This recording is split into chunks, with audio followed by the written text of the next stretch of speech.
آج کے اس ایکسپلینر میں آپ سب کو خوش آمدید۔ آج ہم میڈیکل سائنس کے ایک ایسے کمار کو ڈیکوڈ کرنے والے ہیں جس نے طبی تشخیص کی دنیا ہی بدل کر رکھ دی ہے، یعنی MRI مشین۔ ذرا سوچیں، ایک ایسی مشین موجود ہے جو جراحی کا کوئی چاقو استعمال کیے بغیر یا آپ کے جسم پر ایک چھوٹا سا کٹ لگائے بغیر ہی اندر کا مکمل اور انتہائی تفصیلی نظارہ کر سکتی ہے نا واقعی کمال کی بات؟ تو چلیے آج اس بظاہر پیچیدہ سی مشین کی سائنس کو بہت ہی آسان اور دلچسپ انداز میں سمجھتے ہیں۔ تو جلدی سے دیکھتے ہیں کہ آج ہم کن کن چیزوں پر بات کرنے والے ہیں۔ سب سے پہلے ہم دیکھیں گے کہ آخر سرجری کے بغیر جسم کے اندر کیسے دیکھا جاتا ہے۔ پھر مقناطیس، ریڈیو لہروں اور پانی کے اس زبردست کنیکشن کو سمجھیں گے۔ اس کے بعد مشین کے اندر ہونے والے مراحل وار عمل سے گزریں گے، MRI کی مختلف اقسام کو جانیں گے اور آخر میں اس کی سیفٹی اور طبی اثرات پر بات کریں گے۔ یعنی اس بڑی، شور مچانے والی اور مشکل سی مشین کو ہم بہت ہی آسان حصوں میں بانٹنے والے ہیں۔ تو چلتے ہیں اپنے پہلے حصے کی طرف، سرجری کے بغیر اندر دیکھنا۔ آپ جانتے ہی ہیں کہ طب کی تاریخ میں بغیر چیر پھاڑ کے اندرونی چوٹوں کا درست اندازہ لگانا ہمیشہ سے ڈاکٹروں کے لیے ایک بہت بڑا چیلنج رہا ہے۔ MRI، جسے اگر ہم مکمل پڑھیں تو یہ میگنیٹک ریزوننس امیجنگ کہلاتا ہے، دراصل اسی پرانے طبی چیلنج کا ایک انتہائی سمارٹ حل ہے۔ آسان الفاظ میں یہ ایک ایسا ٹیسٹ ہے جو ہمارے جسم کے اندر کی انتہائی کلیئر تصاویر لینے کے لیے طاقتور مقناطیس اور ریڈیو لہروں کا استعمال کرتا ہے۔ اس میں بلیڈ یا اسکیلپل کا کوئی کام نہیں، سب کچھ ان مقناطیسی طاقتوں اور نظر نہ آنے والی لہروں کا کمال ہے۔ اب یہاں ایک بہت اہم نقطہ آتا ہے۔ آپ سوچ رہے ہوں گے کہ MRI روایتی ایکس رے یا CT اسکین سے کیسے مختلف ہے؟ تو دیکھیں، سب سے بڑا فرق یہ ہے کہ ایکس رے اور CT اسکین میں نقصان دہ شعاعیں یعنی ریڈیشن استعمال ہوتی ہے، لیکن MRI مکمل طور پر طاقتور مقناطیس اور ریڈیو لہروں پر چلتا ہے۔ اس کا سیدھا سا مطلب یہ ہے کہ اس میں وہ نقصان دہ شعاعیں بالکل نہیں ہوتی، جو اسے طبی لحاظ سے ایک انتہائی محفوظ آپشن بناتی ہیں۔ اب ہم آتے ہیں دوسرے حصے کی طرف، مقناطیس، ریڈیو لہریں اور پانی کی یہ نظر نہ آنے والی سائنس۔ آئیے دیکھتے ہیں کہ جب ایک مریض مشین کے اندر ہوتا ہے تو حقیقت میں وہاں کون سا مالیکیولر جادو چل رہا ہوتا ہے۔ یہاں ذہن میں ایک بہت ہی دلچسپ سوال پیدا ہوتا ہے۔ آخر ایک مقناطیس انسانی جسم کی اتنی شاندار اور تفصیلی تصویر کیسے بنا لیتا ہے؟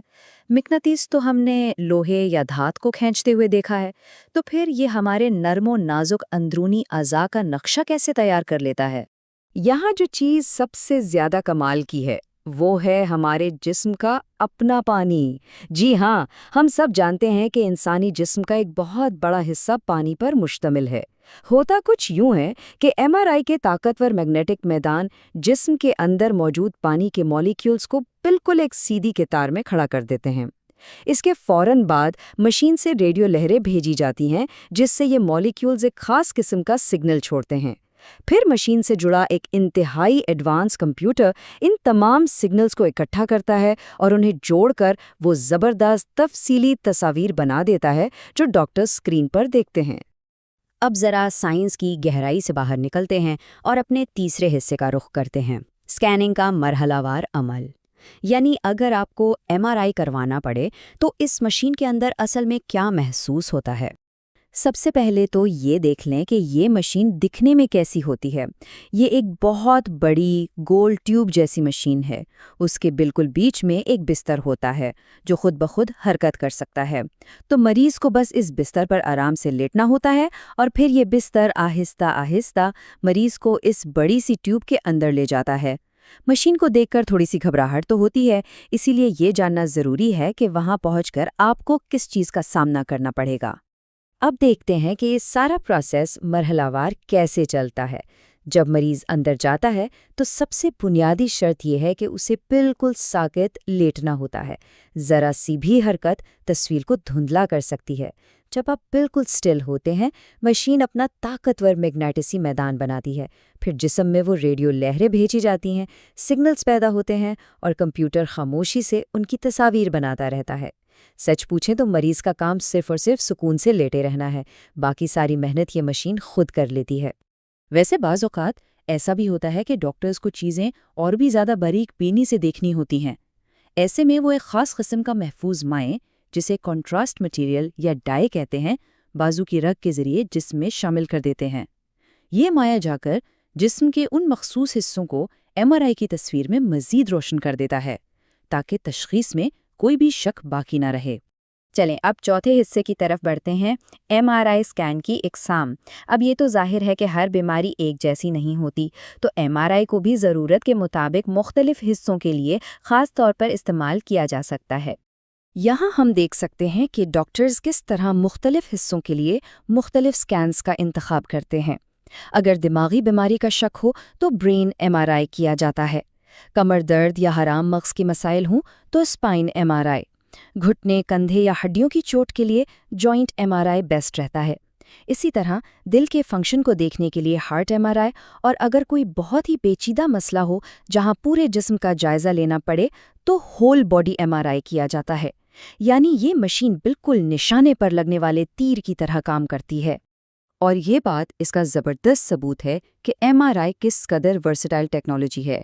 یہ صرف ایک تو بیماریوں تک محدود نہیں ہے، دماغی رسولیاں ہوں، حرام مغز کے مسائل، جوڑوں کی چوٹیں، دل کی بیماریاں یا پھر جگر، گردے اور فالج جیسے سنگین اعصابی مسائل، یہ مشین ان سب کو انتہائی باریکی سے پکڑ سکتی ہے۔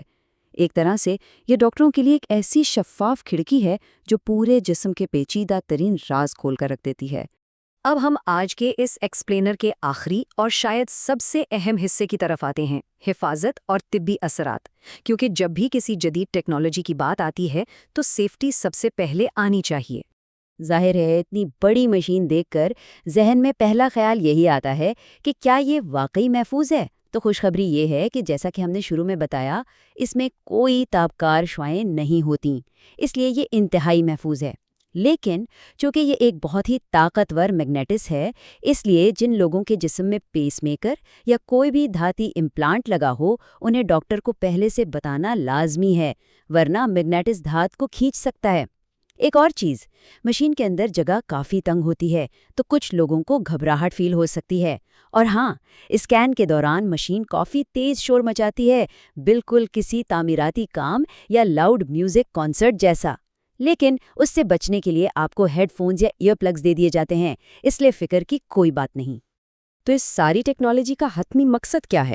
بات صرف اندر کی تصویریں لینے کی نہیں ہے، بلکہ بروقت اور درست تشخیص کی ہے۔ جب کسی چھپی ہوئی خطرناک بیماری کا بالکل شروعات میں ہی پتہ چل جائے تو ڈاکٹرز فوراً صحیح علاج شروع کر سکتے ہیں، جس سے مریض کے مکمل ٹھیک ہونے کے چانسز کئی گنا بڑھ جاتے ہیں۔ بلا شبہ یہ کہنا بالکل بجا ہے کہ ایم آر آئی کی ٹیکنالوجی روزانہ نہ جانے کتنی جانیں بچانے میں ایک خاموش مگر انتہائی اہم کردار ادا کر رہی ہے۔